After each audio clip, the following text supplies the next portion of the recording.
Hi, my name is Gracie Ribeiro, and I'm going to be doing my presentation over Phyllis Whitley's And Hymn to the Evening.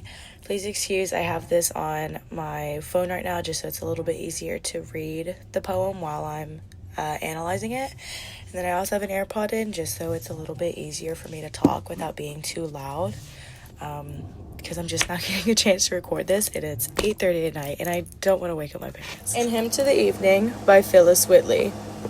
Soon as the sun forsook the eastern main, the peals of thunder shook the heavenly plain. Majestic grandeur from Zephyr's wing exhales the incense of the blooming spring. Soft purl the streams, the birds renew their notes, and through the air their mingled music floats. Through all the heavens, what beauteous dyes are spread, but the west glories in the deepest red. So may our breasts with every virtue glow, the living temples of our God below. Filled with the praise of Him who gives the light and draws the sable curtains of the night. Let placid slumbers soothe each weary mind, at morn to wake more heavenly, more refined. So shall the labors of the day begin, more pure, more guarded from the snares of sin. Night's leaden scepter seals my drowsy eyes, then cease my song till fair aurora rise. I just have some of my notes here so I can help answer the questions a little bit better. But to start off, this poem is a ballad, and I just dropped my pencil. It has 18 lines with a AA rhyme scheme, and it's written in an iambic pentameter. I feel that my interpretation of the poem kind of comes from a bit more of a religious standpoint, but also from the personalized, like personification standpoint. Because the poem kind of reflects on the day-to-day showcase that the evening gives off. And I feel that it also kind of emphasizes on the themes of nature itself and beauty within that nature and spirituality or faith.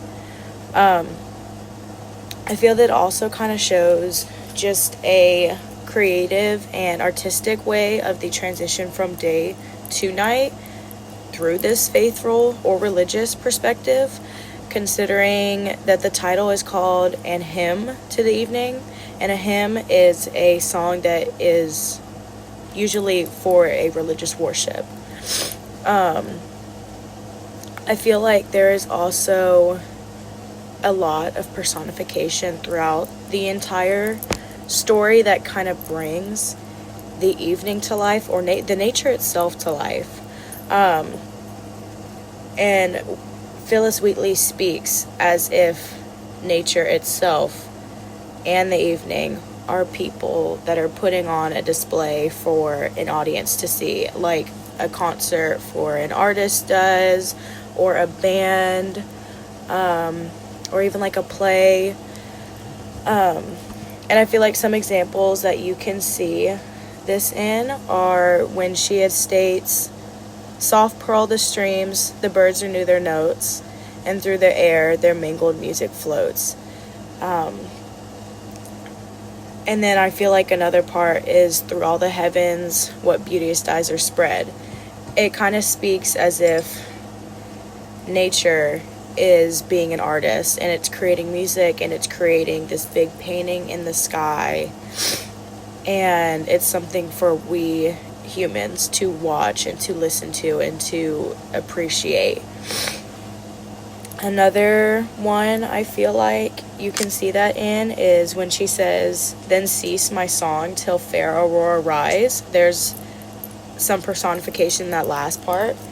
But I feel like they're speaking as if Aurora is a person that is waking up that next day.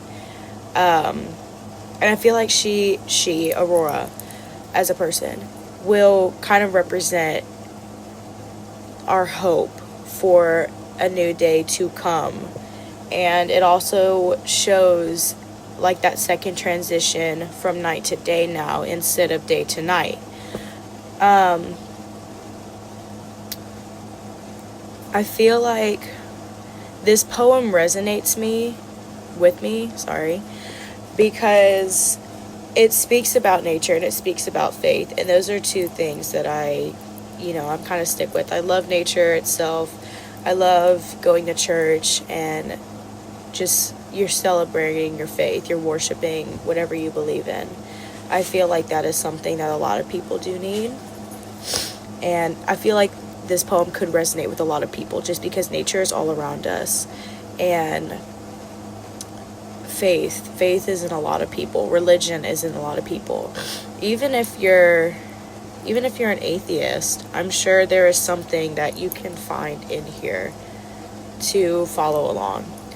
But the poem not also only speaks about nature, but it, again, like I said, I've so many times, it speaks from a spiritual standpoint, and it shows how nature flows from cycle to cycle. We as humans also do flow from cycle to cycle, I feel like, at least.